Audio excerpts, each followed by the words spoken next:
Last night's cold front swept the plate clean, and now we have a wonderful forecast for the next few days. Look at overnight tonight, temperatures will gradually go on down into the mid-40s. That's where you're going to start your day tomorrow. And then tomorrow we end up peaking in the mid-70s. Normal high this time of year is in the low to mid-80s.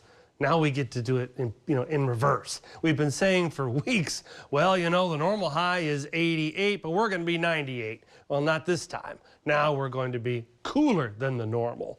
Looking at what's happening overnight tonight, well, what happens in terms of an overnight that cools down so much, clear skies, dry air in place, and winds that'll be weakening overnight, you end up with the sun that's heated the ground during the day. Well, that's okay, but then overnight, that warmth just wafts out into space. There's no cloud cover.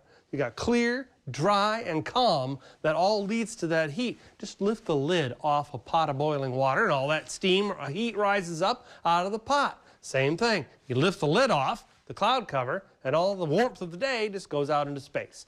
45 degrees overnight tonight, clear and cool, winds decreasing from 10 to 15 down to about 3 to 5. Looking at the bus stop forecast for tomorrow morning, 45 to 50 degrees. Throw them a jacket. I don't know if it'll make it home because by afternoon, temperatures will be in the mid-70s. So it'll get left in a locker or on a school bus. But nonetheless, you have 75 with a light northerly breeze and clear skies for tomorrow. A look at the valley one side to the other shows 76 Weslaco, 77 McAllen, clear skies, and 76 Harlingen and Brownsville, and 75 Raymondville. That's good stuff. Now, here's the better stuff. The humidity is going to remain low. Very low. Now, we had a fire weather warning for today because of the strength of the wind coming out of the north. But it looks like we're going to have very weak winds for tomorrow and the next day. And therefore, we're not going to have the fire hazard, but we will have the low humidity. I mean, I hope you can find that tube of chapstick or lip balm because, look at this. Single digits for relative humidity for tomorrow. A little bit better near the coast, but still, we're talking like El Paso dry across the valley, and that's true for Friday as well. A little bit better bouncing back in the lower valley.